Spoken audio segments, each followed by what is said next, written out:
Hey, hey! Salut à tous les amis, c'est Emily, on se retrouve pour une nouvelle vidéo les gars. Première vidéo gaming qu'on fait sur la chaîne. Je remercie aussi à Mathéo qui nous a beaucoup aidé. Il y a une vidéo qui sort dans pas longtemps qui est dédiée grâce à lui et que je pense que je n'aurais pas faite sans lui, vraiment. Et je mets l'Instagram de Léopold qui apparaîtra là, j'en sais rien les gars. Donc les gars, c'est parti, on va commencer avec 60 par sec.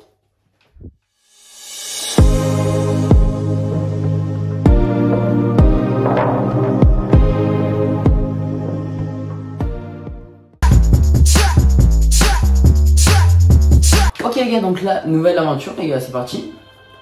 Survivant les gars. On va faire une petite survie. Ok les gars, on va élire notre capitaine. Alors, Emmett Ellis. Malgré son esprit savant, Emmett a toujours été sous-estimé et incompris par ses pairs. À la recherche de défis scientifiques et aussi pour prendre ses distances avec son poste ingrat de professeur de chimie, il s'est inscrit au programme des Astro-Citoyens dans l'espoir de trouver un lieu où il est apprécié et respecté à sa juste valeur. Objectif du cap, prenez 5 décisions d'attributs réussis. Intelligence les gars, attribut, agilité 2, intelligence 3, force 0 les gars. Ok. Donc lui on le retient, ça peut être pas mal d'avoir un capitaine intelligent. Après on a qui? On a Gigi Dawkins, une ancienne athlète junior dans la carrière s'est soudainement arrêtée à cause d'une blessure. Aujourd'hui adulte, elle n'arrive pas à se reconvertir dans une vie bien éloignée de son imaginaire. Elle a rejoint le programme des Astro-Citoyens afin de reprendre confiance en elle et suivre la destinée de championne qu'elle aurait dû avoir. Ok, objectif du cap, prenez 7 décisions d'attributs réussies les gars. Donc elle quoi? Très agile, vite fait intelligente et pas très forte. Du coup les gars, je pense que la meilleure strat c'est de prendre une personne très intelligente. On va voir s'il y a d'autres personnes qui sont intelligentes à part Emmett. Ok les gars, Baby Bronco. Baby est un adulte à l'intelligence limitée. Ok, lui c'est pas fou. Jeune, il avait déjà une formidable force physique et une certaine carrure. C'est pour cette raison que ses parents, des truands de bas âge, l'ont manipulé pour en faire un vrai criminel. Le programme des Astro-Citoyens fut son échappatoire, littéralement, et aussi une deuxième chance. Objectif du capitaine, créer des liens d'amitié avec au moins 3 de bord. En bas de bord. Megan a passé sa vie à s'occuper de la laverie familiale et de son foyer agité. Maintenant, à la retraite, elle a cédé le commerce à ses enfants et elle cherche de nouveaux objectifs et défis. Elle ne s'attend pas à grand chose pour ce programme des Astro-Citoyens auquel elle s'est inscrite sur un coup de tête. Mais la vie pourrait encore lui réserver quelques surprises. Objectif du cap, garder l'équipage en vie pendant 30 jours. Ok, donc ça veut dire qu'au bout de 30 jours, elle s'en fout, elle nous vire en fait. Du coup, elle, on va pas la garder les gars. Elle, c'est sûr, on va pas la garder. Déjà, elle veut juste la garder pendant 30 jours, autant on va mourir. Ok, Tom Thompson. À première vue, Tom est un commandant décoré, brave et courageux. Un homme qui a survécu à l'inimaginable avec son ignoble cachet et une mèche auparavant d'un blond magnifique. Tom, pour sa description, il a l'air pas mal les gars. Tom pense être l'incarnation des rêves de l'humanité et la personnification du héros américain. Mais il y a un petit détail, rien de tout ça n'est vrai. Alors les gars, je retire ce que j'ai dit, vraiment je retire ça tout de suite en fait. Parce que Tom, on va pas le choisir je crois. Parce que lancer 3 expéditions réussies sur un autre monde étrange. Bon Tom, pas de problème. April Angel, ok. Jeune mécanicienne qui a passé la majeure partie de sa vie à travailler dans un garage familial à la Nouvelle-Orléans avec son père et ses grands frères. Lassée d'être uniquement assignée à la réparation des vélos, April s'est disputée avec sa famille et a fini par rejoindre le programme des Astro-Citoyens pour tenter sa chance dans l'espace. Objectif du cap, préparer ou améliorer 10 objets. Ok, elle est pas très intelligente les gars, pour l'instant on se base surtout sur l'intelligence pour... Bon bah les gars, je crois qu'on va partir sur Emmett les gars, parce que sinon il n'y a pas grand chose, pas... Lui c'est un génie en fait Emmett. Sinon il n'y a personne de très intelligent. On va prendre Emmett les gars. N'hésitez pas aussi, on va faire plusieurs parties, dites-moi si ça vous plaît, au moins je fais un épisode 2, 3, 4, etc. jusqu'à ce qu'on finisse l'aventure les gars, c'est parti. D'accord. Bonjour assistant informatique Astro, au rapport vous devez être Emmett, c'est ça? J'ai le plaisir de vous annoncer que suite aux actions de l'entreprise lors de la fuite, vous avez tout du capitaine de vaisseau. Bienvenue à bord de cette navette de sauvetage capitaine. Donc une vache, une batterie, une armure, un kit de soins, des pierres, de l'énergie, des produits chimiques et 6 soupes les gars. Au nom du programme des Astro-Citoyens, nous vous prions de bien vouloir excuser ce ridicule délai. Nous avons en effet été attirés à 60 parsecs de la Terre. Priorité actuelle, trouver un site d'atterrissage et contacter le monde extérieur les gars. Veuillez connecter l'ordinateur central pour plus d'introductions. Il est situé au centre de la navette. Suivez le protocole classique et de rationnement et nous c'est nos compagnons de bord. Impressionnez-moi, capitaine. Ok les gars, donc on va les impressionner. De toute façon, je vous connais, on va bien les aider. Capitaine, vous venez de prendre les commandes. Le protocole impose un discours, un bon discours, non un excellent discours. Tout le monde attend votre allocution avec impatience, capitaine, et moi aussi. Nous y sommes. Vous allez pouvoir leur montrer quel genre de capitaine vous serez tout au long de cet incroyable voyage. Quel discours vous allez choisir? Alors, du coup les gars, on va utiliser... non, on va prendre intelligence les gars, parce que force, je vois même pas à quoi ça servirait. Agilité non plus. On va choisir intelligence les gars.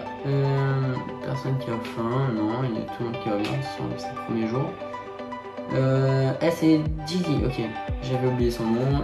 Tom Lee of la merde les gars, c'est sûr et certain. On a lu son CV tout à l'heure, il nous inspire pas confiance les gars. Ok, jour 2 les gars. Une allocution savante, voilà une excellente idée. Tant que la personne qui la donne est assez futée, votre langue a soudainement fourché et vous n'avez pu sortir qu'un cool, super. Ce fut peut-être le pire discours jamais entendu dans ce secteur de l'univers. Ah, c'est pas ouf les gars. L'équipage est unanime. Félicitations capitaine, vous avez réussi à créer un esprit d'équipe en moins d'un jour. Et tout ça en leur trouvant un ennemi commun. Afin de vous remonter le moral après ce fiasco, j'ai pris la liberté d'activer le générateur d'enzymes à l'arrière de la navette. Il vous produira des éléments chimiques utiles quotidiennement les gars. Capitaine, le module de fabrication au fond de la cabine a été activé. Vous devez avoir abordé la question lors de votre formation. Cette machine de pointe vous permet de créer un objet à partir de presque rien. Il vous faut juste des matériaux de base, des éléments chimiques ou de l'énergie. Utilisez ce module pour fabriquer, recycler ou réparer vos ressources ou encore améliorer votre équipement de vos systèmes les gars. C'est parti. Donc là, c'est quoi là? Le voyage spatial peut se révéler parfois ennuyeux, mais il y a des tonnes de façons de passer le temps. Croyez-moi, je vis dans un ordinateur. Essayons de concevoir un jeu. Votre jeu a besoin d'un concept principal qui pourrait être basé sur un objet. Soyez créatif, quel genre de jeu allez-vous créer les gars? Et on peut rien utiliser, on peut rien faire les gars. On va fabriquer quelque chose les gars. Qu'est-ce qu'on va fabriquer? Je n'ai aucune idée les gars. On va fabriquer un scotch. On va fabriquer un scotch les gars. Ah c'est parti. Comment ils vont? Tout le monde va bien. Il dit comment elle va. Emmett, débrouillard, spécialiste scientifique. Lui c'est un bon les mecs. Emmett c'est un monstre. Ok les gars. Jour 4 les gars, jour 4. Ok, il y a tout le monde qui va bien. Vous avez frappé tous les murs jusqu'à localiser un espace vide. Vous avez retiré le panneau et trouvé un squelette humain tenant un journal. Comment ça? Des runes aliens, monsieur?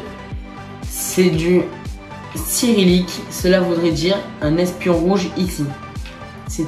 Attendez, les gars. Un espion rouge? On ne dit pas les gars, non? C'est sûr que c'est un espion. Attendez, du coup j'ai pas eu le temps de... C'est une bien triste affaire, mais je préfère qu'il soit mort plutôt que vivant. Heureusement pour vous, le squelette gardait en réserve plusieurs conserves de soupe à la tomate. Il a dû mourir asphyxié et non affamé. Hurrah! Donc les gars, plus de soupe, ça fait plaisir les gars, ça fait plaisir. Heureusement qu'il est mort. Non, on va pas dire ça vraiment. Capitaine, il est important de bien tous vous nourrir. Une portion de soupe en conserve sustentera un humain pendant quelques jours. Je doute que nous trouvions d'autres rations dans l'espace. C'est pour cela qu'il est important de bien gérer votre stock. À moins que vous ne vouliez manger vos compagnons de bord. Ah, je plaisante, veuillez rire avec moi. Merci de votre compréhension, capitaine, qui doit s'occuper de la vérification des stocks. Le seul prérequis est un niveau correct en mathématiques. J'en demande peut-être beaucoup, mais cet équipage m'inspire confiance, capitaine. Bon les gars, on va pas se cacher que en intelligence, on a un craquito fort. Intelligence habile, correct et habile. On va quand même utiliser le capitaine, au moins il n'y a pas d'histoire entre eux. Pourquoi c'est lui qui fait ça et pas moi? Non, on fait tous la même chose les gars, jour 7, c'est parti. Ok, je ne suis pas du genre à utiliser ma victoire aux échecs holographiques pour me la jouer. Cependant, haha, c'est de la rage que je détecte. Pensez-vous vraiment pouvoir gagner? L'ordinateur gagne toujours. Arrêtez de pleurer. Le déplacement que j'ai fait était dans les règles, alors que vous vouliez tricher avec quasiment toutes vos pièces juste pour gagner. Et sachez que si je perds au jeu de plateau, il faut être prêt à en subir les conséquences. Vous devriez manger un peu, capitaine. Megan est affamée, assurez-vous qu'elle mange bien. Didier est affamé, assurez-vous qu'elle mange bien. Tom est affamé, il devrait manger quelque chose. Donc là, ils sont morts de faim. On va commencer à leur donner à manger parce que sinon, ils vont commencer à vouloir nous tuer, c'est pas ce qu'on veut. Ok les gars, capitaine, vous devez voir ça. Les scanners ont repéré un conteneur flottant dans l'espace. Non loin de nous, je me demande ce qu'il y a à l'intérieur. Que faisons-nous, capitaine? Devrions-nous essayer de le faire monter à bord? Les gars, on va le faire monter à bord. On va le faire monter à bord, c'est parti. Peut-être qu'il a des soupes. On sait pas en vrai. Du coup, qui a faim? Les trois. Normalement, je pense qu'ils peuvent tenir encore un jour, mais on va pas prendre le risque au début. Cette mystérieuse cargaison que les scanners ont détectée hier est désormais à bord. Ouverture de la boîte dans 3, 2, 1. Vous allez trouver quelque chose de bizarre. En inspectant le conteneur, il y avait des inscriptions d'Astro-Citoyens dessus. Bien sûr, ça doit être la première sonde qui a été envoyée dans l'espace par le programme des Astro-Citoyens. Elle contenait un message de paix et une offrande du peuple de la Terre.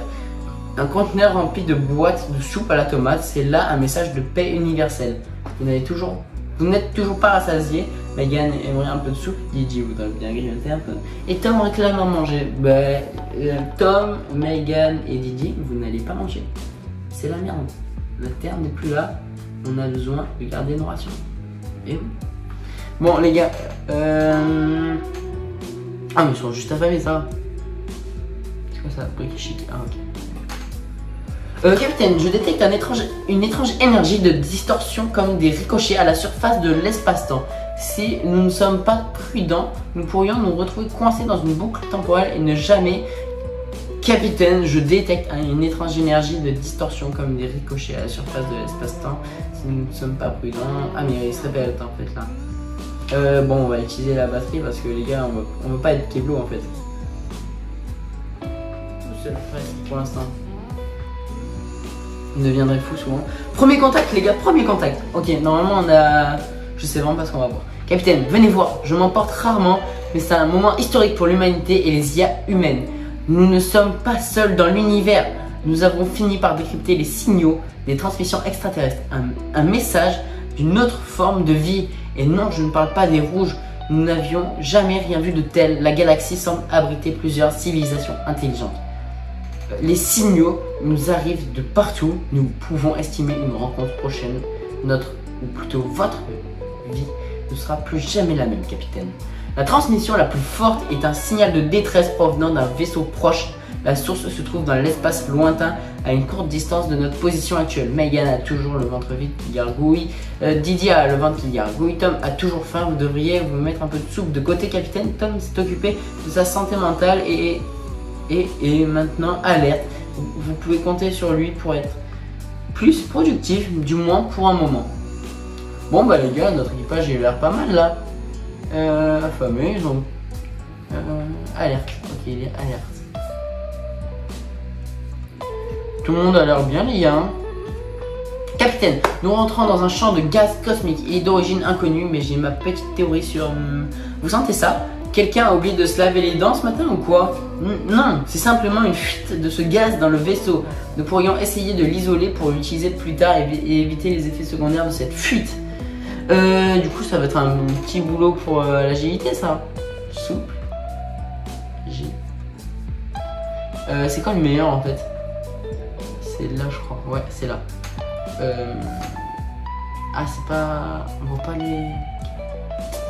Je pensais qu'il y aurait encore les barres les gars pour avoir leur force. C'est pas écrit là? C'est pas écrit là. Je pense que le meilleur c'est souple, non? Bon, on va le laisser un peu tranquille. Il y a Megan aussi. Agile. Ok. Attendez les gars. Didi elle a l'air pas mal. Elle est agile les gars. Agile dans l'agilité, je pense que c'est pas mal. On va pas en parler de ma logique incroyable. Ils sont tous morts de faim, à part Emmett. Malheureusement, Didi n'a pas réussi à isoler le gaz cosmique et mes capteurs indiquent que sa concentration atteint des seuils critiques. Le gaz a eu effet néfaste sur plusieurs de nos ressources en rendant une partie inutilisable, mais nous sommes désormais sortis du nuage, nous ne devrions donc pas avoir d'autres pertes. L'issue était loin d'être idéale, mais l'expérience a renforcé Didi pour faire d'elle un officier scientifique parfait. Dès demain, elle procurera pour vous des éléments chimiques utiles quotidiennement. Vous avez toujours aussi faim. Megan est affamée, essayez de lui trouver quelque chose à manger. Didi est affamée, vous pouvez lui donner un bol de soupe. Tom est affamé, vous feriez mieux de lui donner quelque chose à manger les gars. Ok, donc là, ils ont l'air vraiment pas bien chacun. Meurt de faim, meurt de faim. Attendez, on fait un petit zoom sur la tête de Tom quand il est mort de faim. Voilà, ça me fait plaisir. Artefact, d'accord. Bon, les gars, je pense qu'on va fabriquer une soupe parce qu'on en a 30, on est bien. C'est dégoûtant. Quand on me disait que les cafards seraient les seuls survivants de l'apocalypse nucléaire, je pensais que c'était une histoire inventée, une légende. Mais non, maintenant nous avons une famille d'hexapodes qui a choisi de prendre son vol en notre compagnie. Faites attention, capitaine, ces cafards sont plus gros, plus intelligents et beaucoup plus dangereux que les représentants lambda de leur espèce. Vous pouvez essayer de les tuer ou les laisser tranquilles. Alors, allons-nous écraser du cafard? Oui, les gars, on va écraser du cafard, hein. C'est parti. Les gars, on va écraser du cafard parce que on est d'accord quand on est dans notre champ, qu'on a un moustique qui nous tourne autour, une mouche, cafard, je sais pas si c'est arrivé déjà à quelqu'un, personnellement, non. C'est chiant, on va les écraser, sinon ils vont perdre la boule. Ah, j'ai oublié de leur donner à manger. Ok, ils sont là. Oh, on a perdu des soupes en plus, putain. J'ai trop le seum, les gars. J'ai trop le seum. Ok les gars, vous êtes partis à la chasse aux insectes pour tuer ces cafards mutants qui faisaient leur nid dans la navette, mais ils ont anticipé votre tentative de massacre. Mais les gars, c'est Einstein les cafards ou comment ça se passe? Et vous êtes tombés dans leur piège. Ils vous ont fait courir pour vous fatiguer et pendant ce temps, ils ont volé nos réserves. Mais attends, mais un cafard c'est petit, hein, ça vole pas des soupes. Ce n'était pas le genre de cafard qui se laissait menacer, capitaine, mais le résultat d'une expérience top secrète du gouvernement. Ils n'ont pas fait que vider les gardes-manger, ils vous ont aussi laissé un petit mot, on prend la soupe. Et les gars, je vois tellement bon, j'ai pas de stylo ici, je vois tellement... On va prendre le micro, bon, là il y aura... Du coup les gars, on va s'arrêter là. On va s'arrêter juste au moment où ces petits extraterrestres viennent d'apparaître. J'ai pas encore lu le tableau de bord. J'ai pas encore lu l'origine centrale. J'ai rien lu les gars, on est au 13e jour. J'espère que cette vidéo vous aura plu. Si c'est le cas, n'hésitez pas à liker, commenter et à vous abonner. Et voilà, on se retrouve pour une petite vidéo qui va me faire trop plaisir dans une semaine les gars. N'hésitez pas à venir nombreux. N'hésitez pas à partager, liker, commenter, vous abonner comme j'ai dit il y a 2 secondes. Les gars, sinon voilà, tenez-vous au courant parce que dans un épisode 2 on va voir cette secoupe et qu'est-ce qu'elle nous cache. Les gars, sinon qu'est-ce que j'ai d'autre à vous dire à part que cette vidéo les gars. Ciao ciao.